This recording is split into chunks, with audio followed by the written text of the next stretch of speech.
자연스러운 기적이란 제목으로 말씀을 전하고 기도하고자 합니다. 예수님께서 활동하신 지역은 팔레스타인 지역, 이스라엘의 지역 중에 북쪽에 있는 갈릴리 지역이었습니다.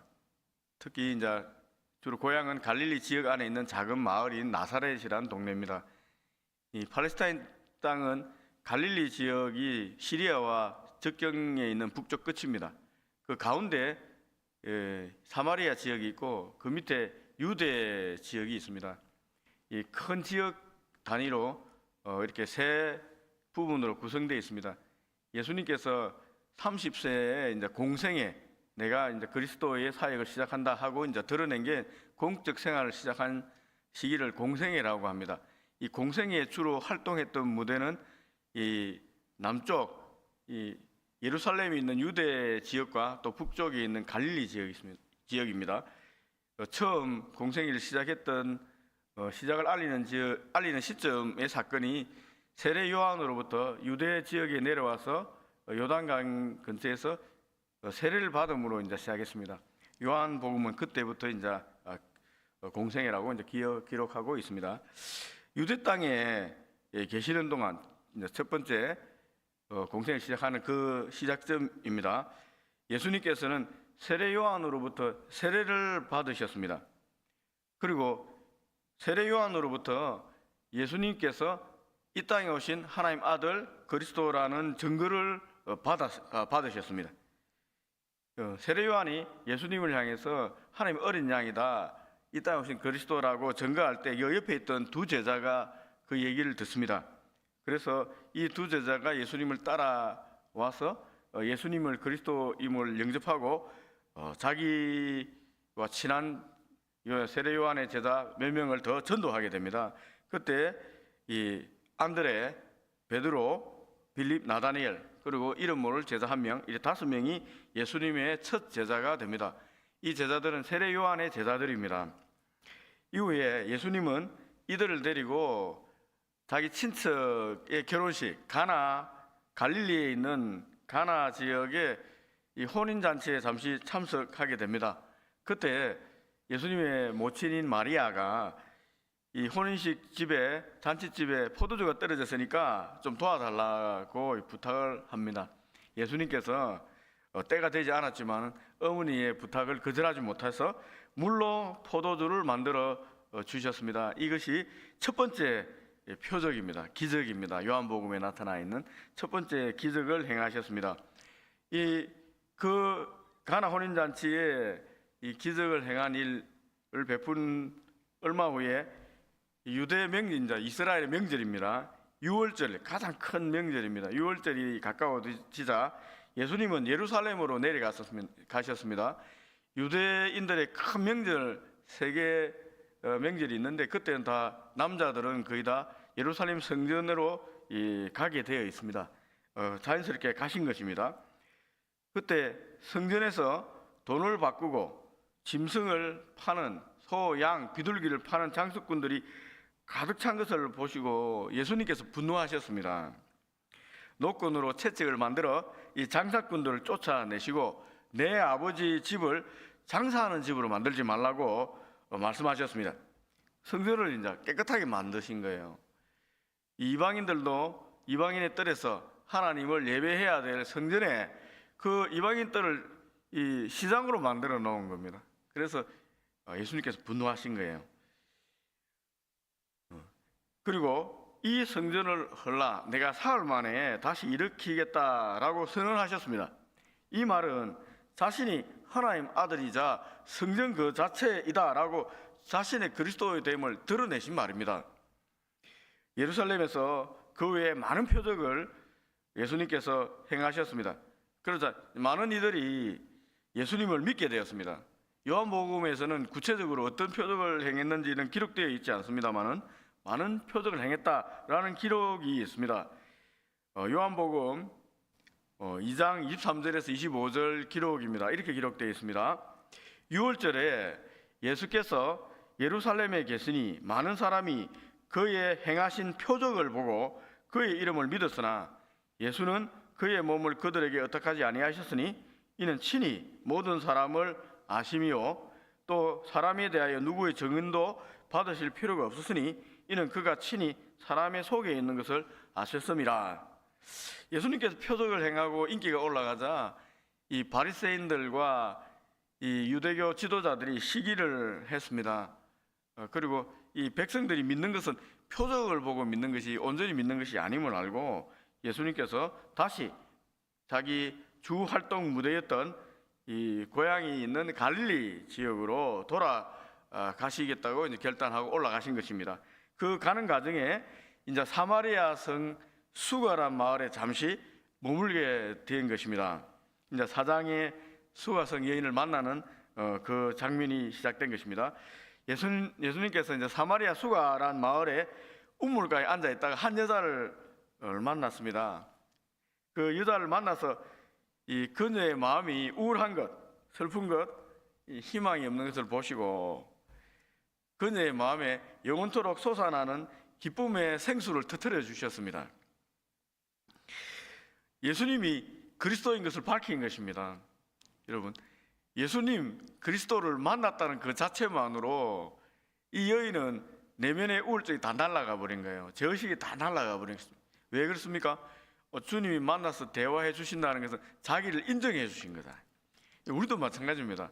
하나님을 만났다는 것 사실은 내가 가지고 있는 모든 잘못 그리고 죄, 실수 이런 것들을 하나님께서 다 용납해 주신다는 거예요. 근데 그 자체로 나를 인정해 주신 것입니다. 그러니 하나님을 만난 사람, 예수님을 만난 사람은 삶의 소망이 일어나는 겁니다. 하나님께서 인정해 주셨다는 것은 뭡니까? 하나님 나라를 보장해 주신 것입니다. 그러니까 얼마나 기쁘겠습니까? 이 남편 5이 있었고 지금 사는 남자도 남편이 아닌 이 여자 마음이 얼마나 우울하겠습니까? 열심히 살려고 했는데 자기 뜻대로 되지 않고 사람들은 손가락질하는 그 여자의 마음에 주님께서 내가 그리스도라고 만나주심으로 이 죄의식을 날려주신 것입니다. 그러다 이 여자의 마음에 생수의 기쁨이 생수가 막 터져나온 거예요. 기쁨이 샘에서 이 여인에게 흘러나온 기쁨의 생수가 수가란 마을 전체를 적셨습니다. 다 적신 거예요. 이 물을 마신 마을 사람들 모두가 예수님을 만나고 또 제사함을 받아 천국 경험을 한 것입니다. 한 사람이 주님을 만나 변화되자 온 마을이 다 주님을 또 만나서 변화되는 역사가 일어난 것입니다. 그 사건이 있은 후 이틀 후에 주님이 다시 갈릴리로 돌아가셨습니다. 이제 오늘 본문이 시작되는 것입니다. 갈릴리에서 온 이렇게 그 땅 예수님과 같이 유대 예루살렘에서 명절이라 순례를 다녀온 사람들이 이 고향 사람들이 주님이 예루살렘에서 갈릴리로 오라왔다는 것을 다 보았습니다. 그리고 소문을 퍼뜨렸을 것입니다. 예루살렘에서 행한 기적들 다 봤잖아요, 자기들이. 그렇지만은 그들은 주님을 그리스도라고 믿지는 않았습니다. 고향 사람들도 갈릴리의 고향 사람들도 예루살렘에 내려가서 예수님께서 기적을 행하고 성전을 정화시키는 모든 장면을 다 목격했지 않습니까? 그리고 다 소문을 퍼뜨렸을 것입니다. 그런데 예수님께서 갈릴리로 올라오는 것도 목격했습니다. 그렇다면 예수님이 이제 그리스도다라고 이제 생각해야 되는데 기적은 보았는데 그리스도를 믿지는 않았습니다. 주님은 그 사실을 아셨습니다. 44절입니다. 이렇게 표현합니다. 친히 증언하시기를 선지자가 고향에서는 높임을 받지 못한다 하시고, 이 말은 고향에 돌아와서 그들이 그리스도로 인정하지 않는다라는 말씀을 하신 것입니까? 하신 것입니다. 여러분, 왜 그럴까요, 여러분? 왜 선지자가 고향에서는 인정받지 못합니까? 왜 예수님께서는 이 갈릴리에서 인정받지 못하는 겁니까? 이유는 단순합니다. 예수님께서 자신들과 같은 동네에서 자란 별 볼 일 없는 갈릴리 나사렛 출신이란 선입견 때문입니다. 우리가 가지고 있는 선입견 때문이에요. 고정관념 때문입니다. 마가복음 6장에서는 고향 사람들이 예수님을 이렇게 배척했습니다. 마가복음 6장 3절 말씀입니다. 이 사람이 마리아의 아들 목수가 아니냐, 야고보와 요셉과 유다와 시몬의 형제가 아니냐, 그의 누이들이 우리와 함께 여기 있지 아니하냐. 우리 옆에 옆집 사람의 아들이잖아. 그의 동생들, 그의 누이들 우리와 함께 살고 있잖아. 나사렛에 무슨 선한 것이 나느냐. 무시하는 것입니다. 이처럼 편향된 생각은 우리를 보고도 믿지 못하게 하는 것입니다. 인간은 죄로 인해서 판단 기준이 왜곡되어 있습니다. 그로 인해서 진리로 받아들이지 않고 거부하는 것입니다. 이는 오늘날에도 마찬가지입니다. 한국의 정치 상황을 보아도 똑같습니다. 진영 논리에 빠져서 상대방을 객관적으로 보지 못하고 인정하지 않습니다. 사람들의 뒤에 이 눈을 가리는 악한 영이 있는 것입니다. 안경을 끼고 있는 거예요. 이 선입관의 안경입니다. 진영 논리의 안경입니다. 이 진보란 안경을 탁 끼면은 이상해 보이고 보수란 안경 끼면 이상해 보이는 거예요. 그러면은 본 것만 보는 거예요. 노란색 색안경 끼면은 여러분 노란 거밖에 안 보이잖아요. 빨간색 색안경 끼면 다 빨갛게 보입니다. 근데 우리나라가 지금 이렇게 되고, 이 안경을 벗어야 되는데, 객관적으로 봐야 되는데, 객관적으로 볼, 이게 우리가 가지고 있는 가치체계, 사상체계입니다. 왜 똑똑한 사람들이, 지적인 사람들이 이단에 빠지느냐? 그들의 교리 안경을 끼고 있기 때문에. 여러분, 무서운 것입니다. 계속 이 가스라이팅이라고 계속 이 자기가 집중적으로 사람들을 말하면 거기에 안경을 끼게 돼 있거든요. 넘어간단 말이에요, 심리적으로. 그렇게 자꾸 당하면 아무리 지적인 일을 하고 또 뭐 대학원에 놓고 박사란 학위를 가지고 있어도 넘어갑니다. 조심해야 되는 것입니다. 예수님이 다시 돌아가신 갈릴리는 요한복음 2장에서 첫 번째 기적을 베푼 곳, 즉 물로 포도주로 바꾸신 그 사건이 있었던 그 지역입니다. 그 당시는 갈릴리 땅을 분봉왕 헤롯이 통치하고 있었습니다. 그 헤롯 왕의 신하 중에 한 명이 예수님이 갈릴리에 오셨다는 소식을 들었습니다. 그리고 찾아온 거예요. 그 아들이 병들어 죽게 되었다고 예수님께 제발 좀 자기 집에 가서 고쳐달라고 사정을 했습니다. 여러분, 마태복음 8장에 이와 유사한 장면이 보입니다. 한 로마 백부장이 자신의 하인이 중풍병에 걸려서 괴로워하고 있다고 예수님을 찾아와서 엎드려서 고쳐달라고 간청하는 장면입니다. 식민지 주둔군 장교였던 백부장, 로마 백부장의 겸손이 나와서 예수님께 간절히 요청했습니다.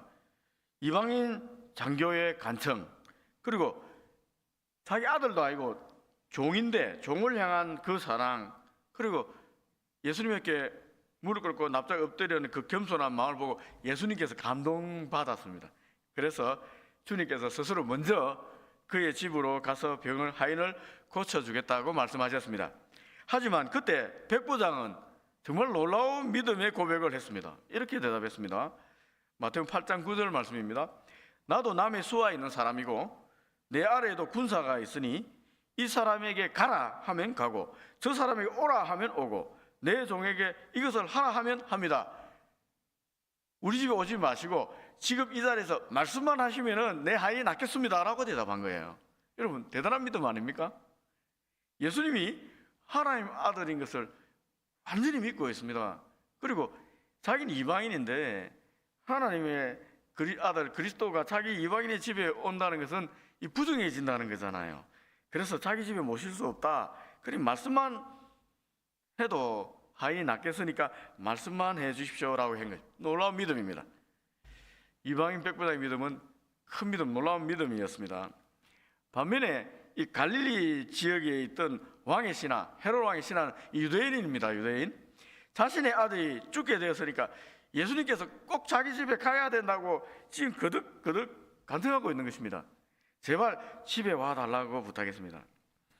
여러분, 왕의 신하의 아들이 병들어 죽게 되었고 이 예수님께 고쳐달라고 찾아간다고 얘기를 했으니 얼마나 많은 사람들이 왕의 신하와 함께 예수님께 나아왔겠습니까?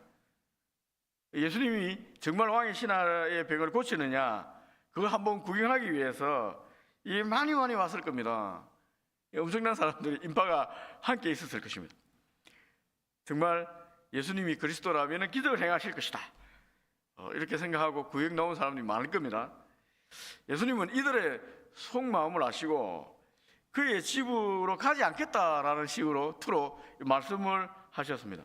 48절입니다. 너희는 표적과 기사를 보지 못하면 도무지 믿지 아니하리라 하고 가지 않겠다라고 들리게 말씀하신 거예요. 그러자 이 왕의 신하의 마음이 다급해졌습니다. 깜짝 놀란 신하가 다시 간청했습니다. 49절입니다. 주여, 내 아이가 죽기 전에 좀 내려오십시오. 다시 간청하는 거예요. 예수님은 모든 사람을 평등하게 사랑하십니다. 로마 백부장의 하인의 생명도, 헤롯 왕의 신하의 아들의 생명도 똑같이 귀하게 여기십니다. 백부장의 믿음, 하인을 향한 사랑, 그것을 귀중하게 여기듯이 이 신하의 아들을 향한 사랑, 간절한 사랑도 소중하게 여깁니다. 예수님은 그의 아들을 고쳐주시겠다고 말씀하셨습니다. 그러나 직접 신하의 집으로는 가지 않았습니다. 요한복음 4장 50절입니다. 가라, 내 아들이 살아있다. 나는 가지 않겠다. 이렇게 말씀하신 것입니다. 네 아들 살아있는 가라, 나는 가지 않겠다 라고 말씀하신 것입니다. 백부장도 안 갔습니다. 백부장의 간청을 듣고 말을 듣고도 안 갔고, 신하의 간청을 듣고도 안 갔습니다. 그 대신에 다 고쳐주셨습니다. 백부장의 간청일 때 내 믿음대로 된다라고 하셨고, 이거는 그냥 일방적으로 가라, 내 아들이 살아있다고 얘기하셨습니다. 신하는 예수님 말씀을 믿고 집으로 내려갔습니다. 집으로 가는 그 길이 얼마나 길었을까요? 얼마나 길었겠습니까? 이게 이제 여러분 그냥 못 갔을 텐데 갈 수 있었던 이유는 딱 한 가지입니다. 가라, 내 아들이 살아있다는 주님의 말씀을 들었기 때문에 두려움을 뚫고 갈 수 있었던 것입니다. 어떻게 갔겠습니까? 말씀을 꼭 붙잡고 이렇게 내 아들이 살아있다고 했지. 가면서 얼마나 안 살아있으면 어쩝니까? 아들이, 그러니까 안 살아있다고 생각하면 주님 말씀 꺼내서 읽어보고 외우고 이렇게 한 거예요. 불안과 두려움을 이길 힘은 하나님 말씀 위에 있는 것입니다. 이거 굉장히 중요한 겁니다. 우리도 고난과 낭패를 당하고 어려움을 겪은 시기를 많이 경험하게 됩니다. 여러분도 수많은 인생의 고비를 뚫고 이 자리에 앉아 있을 것입니다. 여러분들의 아들, 우리의 아들, 딸들도 이런 고비를 뚫고 나갑니다. 여러분, 어떻게 이 고비를 이겨나가고 여러분 충고하고 건면하겠습니까? 하나님 말씀입니다. 어려울수록 기도하고 하나님 말씀을 붙잡아야 된다. 하나님 말씀이 들리면 살 수 있다. 그렇게 얘기해야 됩니다. 길을 가던 중에 집에서 온 종들이 아들이 살아났다는 소식을 전했습니다. 신하는 아들이 회복한 시간을 물어보고 예수님이 말씀하신 바로 그 시점임을 깨닫고 자신과 온 가족이 예수님을 믿게 되었습니다. 이것이 갈릴리에서 행한 예수님의 두 번째 기적 표적이었습니다. 여러분 첫 번째 표적, 물이 포도주 되게 하는 사건, 두 번째 기적, 이 신하의 아들을 고친 사건, 모두 공통점이 있습니다. 여러분 잘 한번 생각해 보십시오. 이 공통점은 예수님께서 자신의 능력을 공개적으로 드러내지 않으려고 했다는 것입니다. 왕의 신하의 아들이 살아난 것을 보고 사람들이 어떻게 생각했겠습니까? 그냥 너무 자연스럽게 회복된 것이라고 생각할 수 있습니다. 예수님께서 찾아가서 손을 얹고 뭔가 이렇게 액션을 취하지 않았잖아요. 하인은 그냥 말만 듣고 가다가 집에 하인이 와서 나왔습니다 하고 끝난 거잖아요. 주위 사람들은 이 기적이 기적인지 모릅니다. 왕의 신하만 알겠죠. 여러분, 가나 혼인잔치에 물이 포도주로 변한 사건도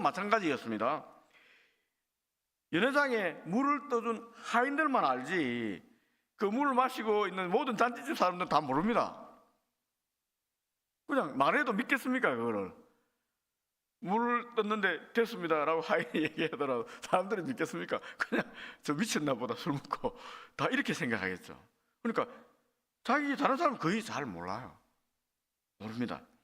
하나님께서 우리 삶 속에 행하는 기적들은 종종 너무 자연스러워서 우리가 그것이 기적인 줄 모를 때가 너무나 많습니다.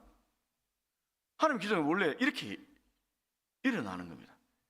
오늘날 어떤 교회는 치유와 기적의 능력을 가지고 있다고 대대적으로 광고를 합니다. 신문에도 광고하는 사람들 많습니다. 또 어떤 사람은 입만 열면은 내가 기적을 행하고 병을 고치는 능력을 가지고 있다고 떠들어댑니다. 자랑합니다. 그에 비해서 우리 교회, 구포교회는 그런 말 하지 않습니다.